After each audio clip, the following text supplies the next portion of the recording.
Olá, amigos petroleiros, bom dia.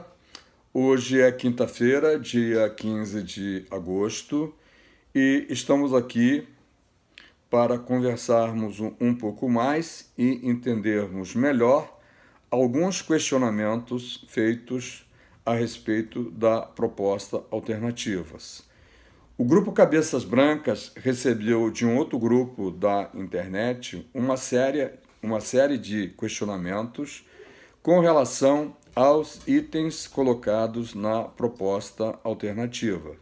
Nós, Cabeças Brancas, nos reunimos e, de forma conjunta, analisamos as questões colocadas e as respondemos item a item. Os questionamentos do grupo de colegas colocaram objetivos, premissas, conclusões e dúvidas. E, naturalmente, nós vamos responder cada uma delas e colocar para você cada um dos títulos, dizendo o que foi perguntado e qual é a resposta. Começaremos pelos objetivos que o grupo que nos questionou, que nos perguntou, que queria ser esclarecido, nos fez. O objetivo dos colegas é propor melhorias ao plano de equacionamento do déficit alternativo, com impacto menor aos participantes e garantir a solvência e longevidade do PPSP. Assim, poderão ser implementadas melhorias ao PPSP, independentemente da adesão dos interessados ao PED alternativo, ou seja, uma vez implementadas as melhorias estruturais, todos serão beneficiados, independentemente da adesão individual ou não. Esse é o objetivo do questionamento e das premissas e perguntas que foram feitas e serão respondidas umas a uma pelo grupo Cabeças Brancas.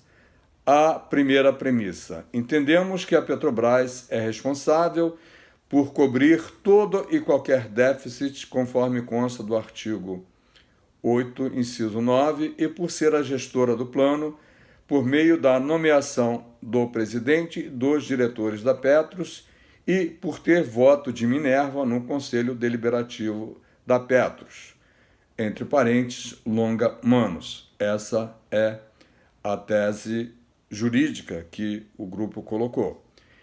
Em relação à tese jurídica, não existe nenhuma ação transitada em julgado que referende essa tese de longa manos.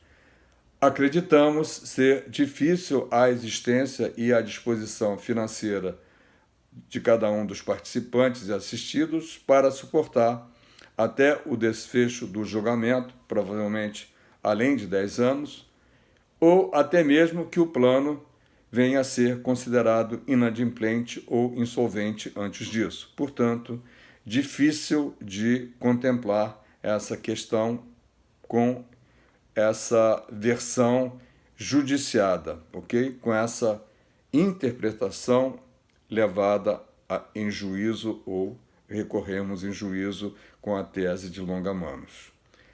A segunda premissa era aproveitar as partes da proposta do GT, na qual pode-se otimizar as alíquotas, como a contribuição normal, a contribuição dos pensionistas, o pecúlio por morte e o aumento da idade por aposentadoria.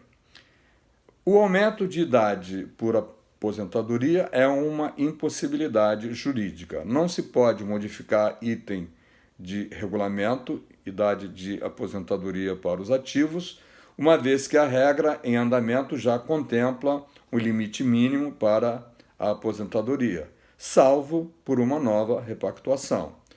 Os demais itens já estão contemplados atualmente na proposta alternativa por meio da flexibilização a constar do regramento de cada um desses itens.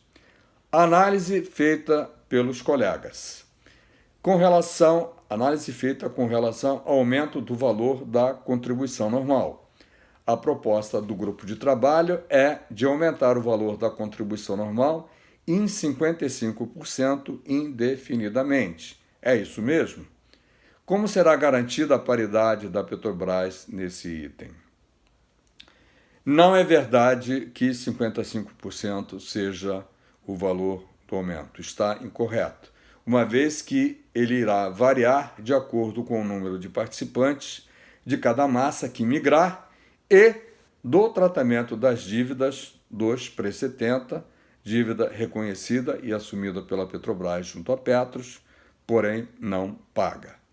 Quanto ao período, não temos como temporizar, pois depende do equilíbrio do plano e pode ser reduzido ou aumentado ou até mesmo eliminado a cada ano após a análise atuarial a ser feita. Ou seja, se a Petrobras assumir e pagar as dívidas que ela tem com os pré-70, nós teremos um cenário muito bom em relação ao que é previsto pagar. Hoje é previsto pagar em torno de 100% para os repactuados e 140% para os não repactuados. Se a Petrobras pagar os 7 bilhões que deve da dívida que ela tem com os pré-70, esse valor vai modificar radicalmente, ficando entre 40% e 60%. 40% para repactuados e 60% para não repactuados. Os valores vão ser diferentes e não exatamente iguais a 40% e 60%, função direta da quantidade de pessoas que migrar ou não, ou deixar de migrar, e ainda, eventualmente, se alguém fizer um suicídio voluntário e migrar para o Plano Petros 3. Ok? Existe uma outra premissa ainda relacionada com a contribuição dos pensionistas ou das pensionistas. Manter essa proposta, porém, é necessário a paridade das patrocinadoras, por meio de acordo. Como será garantida a paridade da Petrobras nesse item? Contribuição das pensionistas. Estamos falando questão colocada pelo grupo de colegas. A resposta: essa proposta está descartada. Ou melhor, discutimos isso no fórum e foi colocado que o TCU não aceita a taxação sobre pensionistas devido a esse grupo, as pensionistas, não terem vínculo direto com a Petrobras. Esse fato não permitiria o aporte paritário da Petrobras.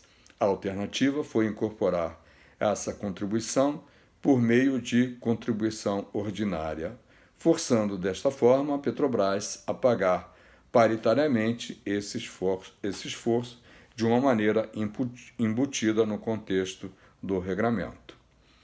Agora vamos para um dos itens mais questionados, o deflator de 2,8 por 5 anos. Somos contra essa proposta, dizem os colegas, por apresentar uma perda anual de 2,8 sobre o salário/benefício da Petros e acumular um deflator total de 13,2 pontos por cento ao final de 5 anos, ou seja, o benefício terá uma perda de 13,2 pontos para o resto da vida do assistidos. É mais ou menos isso. Entendemos que, ao reduzir o reajuste anual com o deflator, o benefício reajustado será menor e a contribuição também, bem como a paridade da patrocinadora. Assim, entendemos que será por meio de acordo, pois a patrocinadora não tem paridade na contribuição normal dos assistidos. Cabe ressaltar que, na perda do reajuste de 2,8% do assistido, a patrocinadora não vai aportar o equivalente ao plano, ficando unilateral essa contribuição do participante. Continuam os nossos colegas. Como a Petrobras fará para contribuir em igual valor ao do sacrifício do participante? Ou seja, como faremos para que a patrocinadora pague o equivalente ao nosso sacrifício de participante com o benefício reduzido? Nossa resposta, pelo que nós entendemos, pelo que nós prospectamos junto a quem sabe mais. o aporte da Petrobras será integral, uma vez que as patrocinadoras tomarão por base para o aporte o reajuste integral. Isto é, supondo que o reajuste anual pelo IPCA será 10% sobre o salário do participante. Então, vamos fazer uma continha para entender. O teu salário é de 5 mil, você teria ou terá um aumento de R$500. A patrocinadora aportará a Petros, referente a este aumento, o de R$500, 55. E nós também aportaremos os mesmos 55. Porém, quando formos receber, receberemos 2,8 pontos por cento a menor. Ou seja, não receberemos 5.445, e sim 5.500 menos 69, ou seja, 5.431. É assim que a Petrobras irá fazer o aporte. A diferença que teríamos que receber, R$14, não receberemos. Esta diferença será reduzida no passivo atuarial, ou seja, a Petrobras deixará de desembolsar para efetuar o pagamento. A Petrobras não pode fazer o aporte acima do percentual que lhe cabe. Por isso, os R$14 demonstrados no exemplo se chamam de nosso sacrifício. Deixaremos de receber para reduzir o passivo. Continuam os colegas. Ao invés do deflator, sugerimos a utilização do teto operacional de 90%, que no passado foi utilizado sem o acordo dos assistidos. Poderá ser proposto agora com a sua autorização por meio de adesão ou repactuação. Nossa resposta: a utilização do teto operacional reduz o ativo e o passivo numa proporção além do necessário. Esse teto de 90% estava causando aumento significativo do passivo judicial. Em função disso, em face disso, é que o percentual foi restabelecido para 100%. Dizem os nossos colegas agora. Uma outra proposta possível seria o de acrescentar o equivalente a 2,8% do deflator na contribuição normal, além dos 55%. Lembrando que aqui os 55% foi um valor que eles estimaram que seria o valor a ser cobrado na nova disposição, no novo relacionamento com a Petrobras. E já frisei, não é 55%. Hoje, se fosse hoje, reitero, é de 100% para os repactuados e 140% para os não repactuados. Números aproximados, dependendo muito da quantidade de pessoas que migrarem. E reforço aqui a observação que fiz antes. Se a Petrobras pagar os 7 bilhões que deve ao fundo, ao Plano Petros, da conta dos colegas precedentes, os aumentos ficarão entre 40% e 60% para não repactuados, para repactuados e para não repactuados, ok? E a resposta, mais uma vez, a essa questão de aumentar 2,8% em cima do 55% foi a seguinte: a finalidade do deflator é diminuir o passivo, não é aumentar o ativo. Na realidade, o ativo será aumentado com o aporte da Petrobras sobre o valor integral. São contas atuárias e matemáticas que existe alguma dificuldade de entender assim de bate-pronto e que precisa ter um entendimento contábil e um entendimento atuarial sobre como funciona quando você desconta de um jeito ou desconta de outro, para onde vai acabar esse dinheiro. Daí que essa proposta de aumentar sobre os 55%, hipoteticamente 2,8%, não traria o benefício esperado, por isso não poder ser aplicado. A gente para aqui nesse primeiro vídeo e vamos continuar no próximo vídeo continuando com as perguntas e respostas que foram feitas ao grupo Cabeças Brancas por um grupo de WhatsApp e que nós enviamos essas respostas e agora estamos compartilhando com todos para que todos tenham a mesma informação. Até já, nos vemos no próximo vídeo.